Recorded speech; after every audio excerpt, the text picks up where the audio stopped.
Getting out would be another matter entirely. At the time, the biodomes were the safest place to be.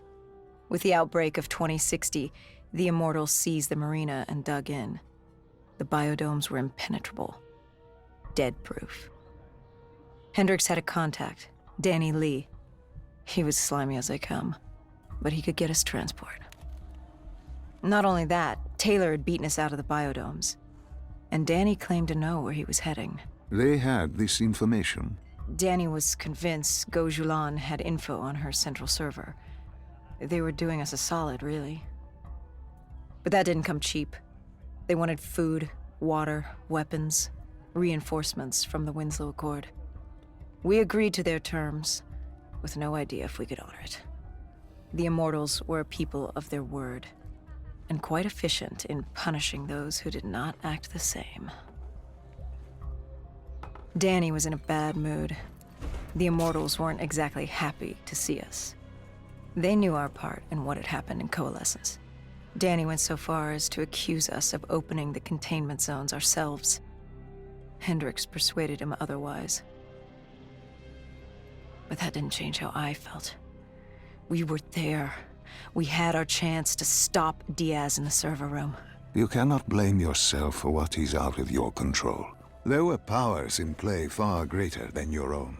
Powers with far more control. You were a pawn in his game. You mean Deimos? Well, as it turns out, we weren't his only pawns in the room. How do you mean? You can get us a ride out? Sure, I'll give you that. But claiming to know where Taylor was? Know that saying, too good to be true? Something was wrong. There was something malevolent, malicious. I called Danny out. I wasn't too happy with that. But then again, we assumed he was just scared. The outbreak now occurring worldwide was unprecedented. We were all scared. Up till now, we'd become complacent. We got comfortable. The dead had stayed in their cage, and we kept pretending nothing had happened. Taylor and Diaz changed that. Pandemonium, riots, civil war, countries were already tearing themselves apart, in many cases before the dead even reached them. But Danny wasn't scared. He was stalling. And it only took us another moment to find out why. The Go siblings. Danny set you up. No. This was different. It was their eyes. Hollow. Empty. Void of life. Like they could see right through me. They all had it. Just like Diaz. It was only later we found out all higher-ups in the Immortals were outfitted with D&I. Like us. If only we'd known the part our own technology would play. The thing about dead killers, though, there's always a plan B. We had a robot squad in place, ready if the situation took a turn. Gojulan bolted before our robots got her. She was headed for the server room in Cloud Mountain, the only place we could put in the call from transport. It became quickly apparent that uninvited guests had joined the party in the biodomes. The dead were flooding into this safe haven. It was about to become hell on Earth. We had to move. We had to get to Cloud Mountain.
I don't know how the undead got in.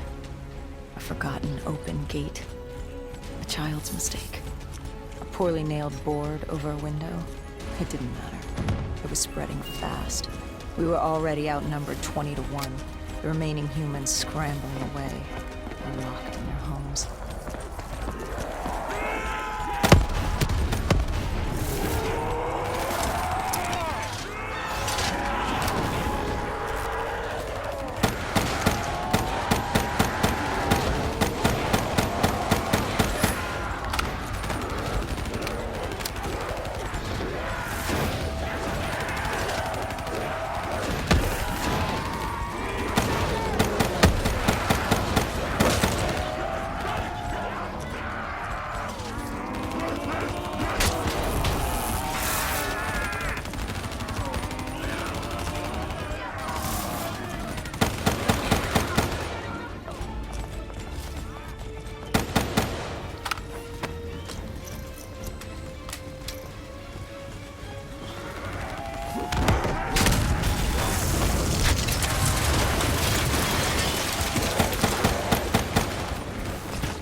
We heard that familiar screech. Parasites, mutated creatures born out of 6115, were flying towards us.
We heard that familiar screech. Parasites, mutated creatures born out of 6115, were flying towards us.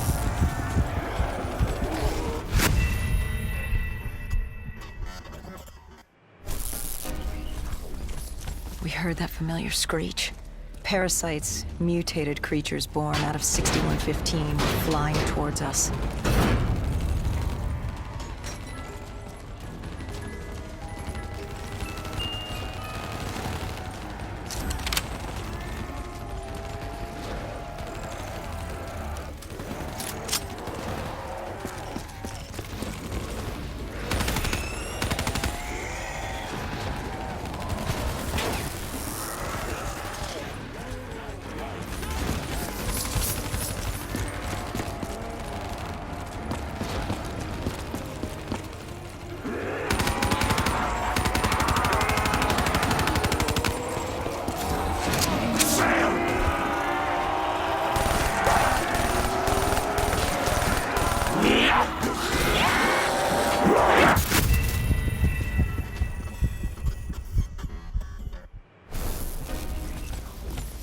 heard that familiar screech. Parasites, mutated creatures born out of 6115, were flying towards us.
With the shipping yard cleared, Cloud Mountain was just ahead, the server room at the top. We had a long climb ahead of us.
What happened in the server room? By the time we got there, Gojulan encrypted her hardware, locking us out of the central server. Hendricks stepped in, but we were a few seconds too late. Damage was done. Why did she lock you out? It didn't make any sense. Sure, we weren't on the best of terms, but this wasn't her. Something else made her do it. Something was controlling her. The encryption used a biometric hand scan. Hendricks tried to unlock it. But the Go siblings were smart. They'd set up an access system requiring both of their hands for authorization. And her brother was shredded with bullets back in the bar. We could hear the horde coming, and we only had one sibling. But she did have two hands. You chose to cut off her hand. Why? I hoped the biometrics were interchangeable, allowing the siblings to use either reader. If we were calling transport and getting out alive, it had to work. Lucky for us, it did. Hendricks interfaced with the system. He was able to raise WA command. We needed a ride out ASAP. They had a VTOL a few minutes out. Rendezvous was set for the top of the dome. But Hendricks wanted to know what Gojulan had on Taylor. Anything, even the smallest detail, would be helpful in picking up his trail. And that would take some time. And time was something we didn't have. Hendricks searched the archives. I dealt with the incoming horde.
Hendricks had pulled all the data he could. I hoped it was enough. Our pickup was in position. It's time to get the hell out of here. Our bird wasn't alone in the sky. Our VTOL had caught the attention of an old automated race. We needed to find another way.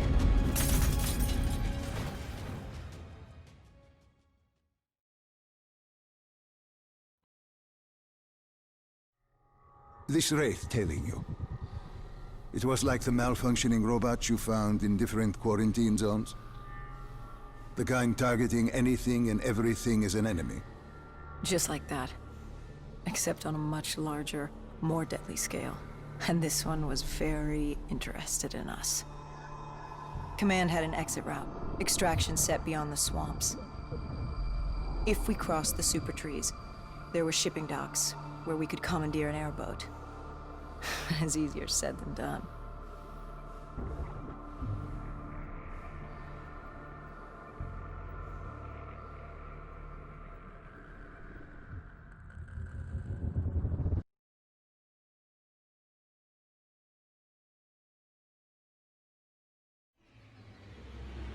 Between the flesh eaters and that wraith eyeing us, the super trees would be no walk in the park. We had to haul ass and stay out of sight. But they weren't our only concern. Winslow Accord picked up chatter ahead. Apparently, we weren't the only humans using the docks to escape.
The super tree was collapsing.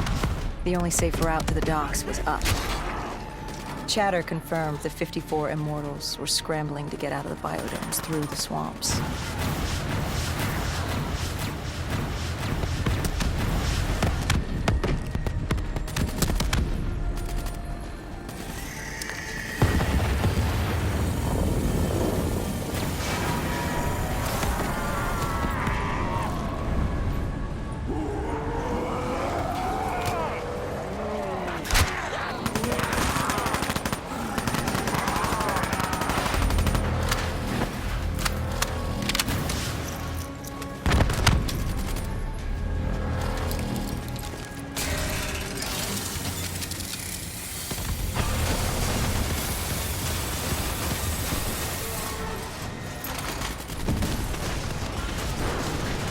From the sound of it, they wanted us dead as much as the flesh eaters did.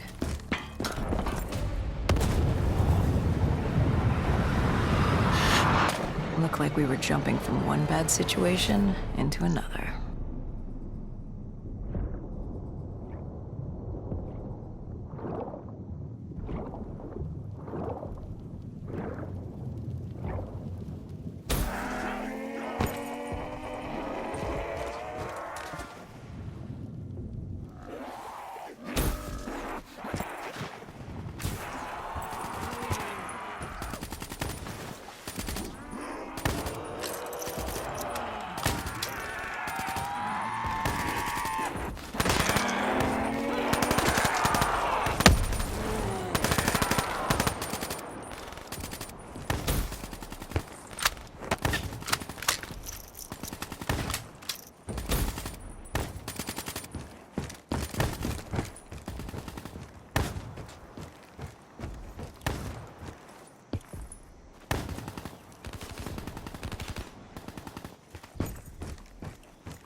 Hendricks commandeered an airboat and set the autopilot.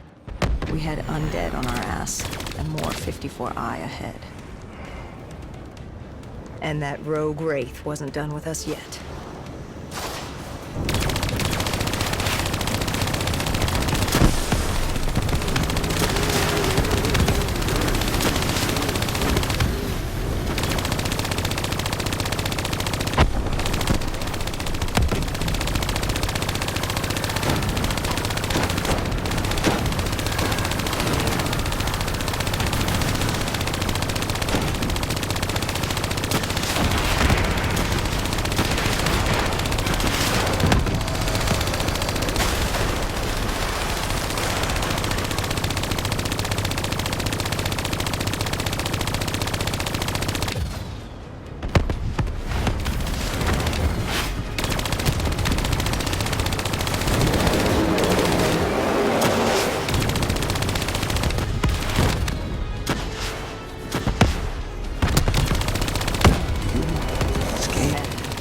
Getting out soon. What about Taylor? What did Hendricks learn from the server? Nothing. It had been wiped. Taylor was in the room. And the virus, 6115, wouldn't stop this time.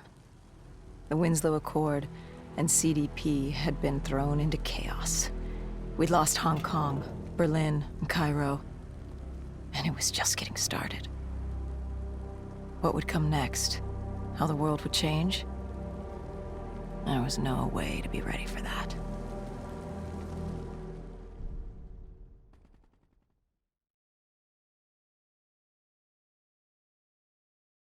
$5 years. 5 long, dark years. Opening the quarantine zones did exactly as we feared. And by 2075, what was a contained situation gave way to anarchy.